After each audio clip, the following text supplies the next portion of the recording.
A stranger demanded I let him use my phone, snapping, "I left mine at home, so you have to share." When I refused, he scoffed, "I'll just take it then."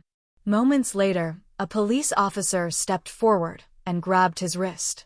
His face went pale as the officer said, "Funny, because now you have the right to remain silent." I don't usually sit in my car and answer emails, but that day I was just tired.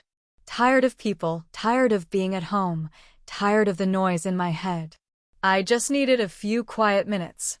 So after I picked up my dry cleaning from this small place I go to off Camp Bowie in Fort Worth, I drove to the far end of the strip mall lot and parked in the shade.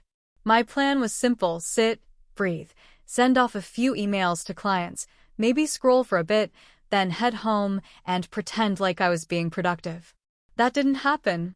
I was staring down at my phone, typing out a response to a client who couldn't decide on a font, when I heard someone clear their throat. I looked up and saw this guy standing maybe 2 feet away from my driver's side window. No hello. No wave. Just there. He had a hoodie on, even though it was warm, and a ball cap pulled low like he didn't want anyone recognizing him. Something about the way he stood there, shoulders tense, head tilted down but eyes locked on mine, just felt wrong. Before I could say anything, he leaned closer and said, "Let me use your phone." No please. No smile. No explanation. Just like that, "Let me use your phone." I stared at him. Why? He snapped like it was obvious. "I left mine at home, so you have to share." Like I owed him something. Like it was my fault he was unprepared. I actually laughed. It came out kind of dry and nervous, but I couldn't help it. "No, man. Sorry. Not gonna happen." That's when his whole face changed. He scowled like I just insulted him. Took a step closer. "I'll just take it then." His hand twitched like he was about to reach in and grab it right out of my hand. I didn't even have time to think. My body froze, but before I could say anything or roll up the window, I heard another voice. Firm. Calm. But loud enough to cut through everything. "Step back. Keep your hands where I can see them." The guy didn't move at first. He probably thought it was a bluff. Then the voice came again. Closer this time. I said, "Keep your hands where I can see them." The guy turned around slowly. And that's when I saw him, uniform, badge, the whole thing. Fort Worth PD. The officer was already walking toward us fast, hand on his belt, no hesitation. He grabbed the guy's wrist and twisted it behind his back in one move. "Funny," the cop said as he snapped a cuff on him, "because now you have the right to remain silent." The guy's face went ghost white. His jaw actually dropped. "Wait, what?" "I was just playing, man. We know each other." "I was just messing around," I said without even looking at him. Never seen him before in my life. The cop didn't even flinch. He cuffed the other wrist and started walking him back toward the patrol car. The guy kept yelling, "This is crazy." I didn't even touch him. The officer turned back to me briefly. "You okay?" "Yeah," I said, still gripping my phone like it was made of gold. "Thanks." He nodded. Took my info. Said they'd probably follow up. Told me I did the right thing by not handing over my phone and keeping calm. That night, I kept thinking about what could have happened. What if I'd rolled down the window further? What if I was someone older or smaller, or just less willing to say no? What if there was no cop around? The whole thing stuck with me. I couldn't let it go. A week later, I got a call from a detective. Said they were working on a case that involved the same guy. Apparently he'd been hitting parking lots all over Tarrant County, approaching people like this, acting entitled, escalating quick. Most people were too scared or shocked to say no. A few gave up their phones. One older woman got shoved outside a grocery store. The detective asked if I'd be willing to give a formal statement. Said my case was the cleanest because of the cop witnessing it in real time. I said yes without hesitation. I figured once I gave my statement, that'd be the end of it. Just a formality. I'd do my part and then I could forget about that day and move on. But I was wrong. Way wrong. 2 days after I spoke with the detective, I got a knock at my apartment door around 8 p.m. I live in a decent building, not fancy, but quiet. I don't get visitors. So when I looked through the peephole and saw a man in plain clothes holding a badge, my stomach dropped.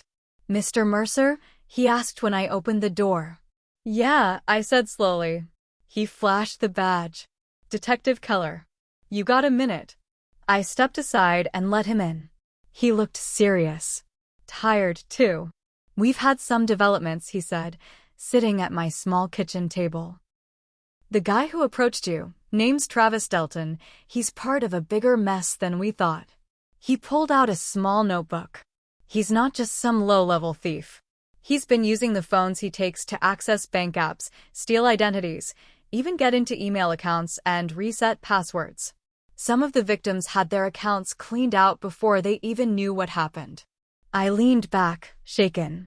So this wasn't just him being aggressive. He had a plan. "Oh, yeah," Keller said. "And there's more. We think he's working with someone." That got my attention. "Who?" "That's the thing, we're not sure yet. But someone's helping him." One of the phones we recovered had a message on it sent minutes after it was stolen. It was wiped clean remotely. That takes coordination. And it wasn't just one incident. It happened with at least 3 different phones. "Someone's watching," I said quietly. Keller nodded. "Someone's watching, and someone's helping. And we think this other person's still out there." He handed me a small card. "If anything feels off, strangers around, weird calls, anything, call me directly." I kept that card in my wallet from that day forward. And then, sure enough, a week later, something did feel off. I was coming out of a coffee shop downtown when I noticed a car following me. Not tailing close, not obvious. Just staying behind every turn I made. I tested it. Took a few random turns through side streets. The car kept showing up. It was a black Hyundai. Tinted windows. Texas plates. I pulled into a public lot and parked. Got out, pretending like I didn't notice. The car passed by, but slowed as it did. I couldn't see the driver. I called Keller right then. "I'll run the plate," he said. "Go somewhere safe. Don't go home." That night, I stayed with my brother in Arlington. I couldn't sleep. Every time I heard a car outside, I jumped. The next day, Keller called back. "The plate's fake," he said. "But the make and model match a vehicle seen near another incident. We think Travis's partner is trying to figure out who the witnesses are. You were seen with the officer who cuffed him. You're a risk now." "So now what?" I asked. "We've got him in custody, but someone on the outside is cleaning up for him. If you're willing to help, we might be able to catch the other person." I hesitated. I'm not a cop. I'm not a hero. I didn't sign up for this. But after everything, after being threatened, after seeing that car follow me, I felt something shift inside me. I didn't just want to help. I wanted whoever was behind this to pay. I agreed to help. Not because I wanted to be some kind of vigilante, but because I was angry now. Angry that someone was trying to scare me into silence. Angry that this guy, Travis, and whoever was backing him, thought they could keep doing this to people and get away with it. Detective Keller set up a meeting a few days later at a secure location. A small, quiet police substation on the edge of Lake Worth. Not many people around, no uniforms walking by. Just him, me, and another detective named Alston. They laid out the plan. "We're going to stage a drop," Keller said. "Make it look like you're meeting someone to hand over your phone. The phone will be rigged, GPS tracker, remote monitoring, the works. If Travis's partner is watching you, they'll bite. If not, we'll know that too." I nodded, trying to keep calm. "And if they do bite? We'll be right there. You won't be alone." What they didn't tell me, at least not until later, was that they already had a lead on Travis's partner. A name. Someone who used to work at the same cell phone store where Travis used to hang out. A guy named Darren. Mid-30s. Smart. Technical. Good with networks and devices. Fired 2 years ago for cloning SIM cards. Guess who started helping Travis not long after? The trap was set for a Thursday night. I went to a small park near my place, sat on a bench with the rigged phone visible in my hand, pretending to scroll. I tried to act normal. I don't think I pulled it off very well. My hands were shaking the whole time. 10 minutes passed. Then 15. Then I saw him. Not the guy from before. Not Travis. This was someone new. Clean cut. Glasses. Looked like he belonged in an office, not on a street pulling scams. He walked by once, glanced at me. Walked by again slower.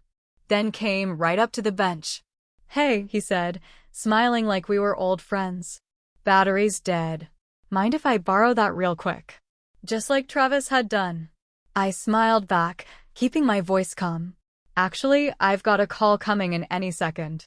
His face twitched just slightly. "It'll just take a second." He reached out. The moment his fingers touched the phone, all hell broke loose. Keller and 2 other plainclothes officers appeared out of nowhere. "Hands where I can see 'em." The guy froze. For a second, I thought he'd run. But he didn't. He let them cuff him without a fight. Turns out, his name was Darren. They searched his bag. Laptop. Burner phones. Flash drives full of stolen info. Even had a little notebook with names, dates, and phone models. Mine was in there. He'd been watching me. Tracking me. Not just for the scam, but because he thought I might talk. And get this, he wasn't just helping Travis. He was running the whole thing. Travis was the face, the loud one. Darren was the brain. But here's the twist. After they arrested Darren, Travis's lawyer suddenly started making noise. Said his client was just a pawn. Said Travis had no idea Darren was using the phones for identity theft. Said Travis was manipulated. Keller didn't buy it. Neither did I. But now the case was shifting. And my part in it was far from over. Because now I wasn't just a witness. I was the link between the two. And someone else out there might not want that connection made. The trial was set for 3 months later. The DA said it would be open and shut, 2 guys, a dozen victims, and enough digital evidence to choke a courtroom. But things don't always go the way you expect. Especially when people start pointing fingers to save their own skin. Travis cut a deal first. Said he'd testify against Darren if they dropped some of the bigger charges. Claimed he was scared of Darren. Said Darren threatened him. Said he was just the messenger. Problem was, there was just enough truth in what he said to make it believable. Travis was dumb, but he wasn't a tech guy. He didn't know how to wipe phones. He didn't even use email. But he was the one in people's faces, making threats. He was the one who told me, "I'll just take it then." Still, Darren's lawyer leaned into that story hard. Said Travis was a loose cannon, acting on his own. Said Darren was cleaning up messes, not creating them. I sat in that courtroom and listened to both of them spin lies. It made me sick. The DA prepped me to testify. I was nervous as hell. Not just because of the public speaking part, but because I didn't trust the system to get it right. When I finally took the stand, I told everything: what happened in the parking lot, the follow-up calls, the fake license plate, the trap, everything. I watched Darren stare at me, cold. He didn't blink. Travis wouldn't even look at me. I held nothing back. I told the truth. And then I added one thing the DA hadn't expected. I told the court I blamed myself, too. Not for what happened, but for letting it go so far.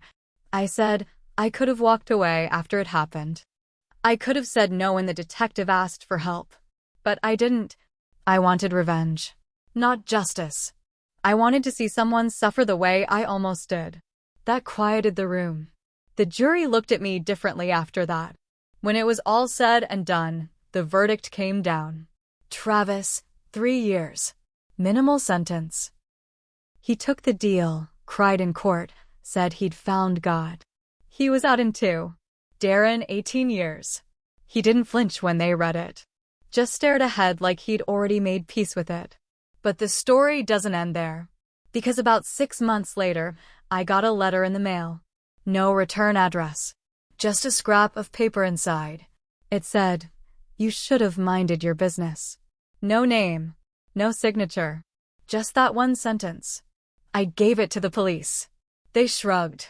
Said it could be anyone. Could be nothing. But I knew. Someone still out there wasn't happy. So yeah, I got revenge. But I also made enemies. And now, even years later, I don't park far away anymore. I don't scroll my phone in quiet places. And I don't trust people who come up to me asking for just a second. Because I've seen how fast just a second can turn into a damn mess. And I've learned that even when you win, sometimes revenge keeps going. Even after the cuffs. Even after the trial. Even after the sentence. It doesn't always end.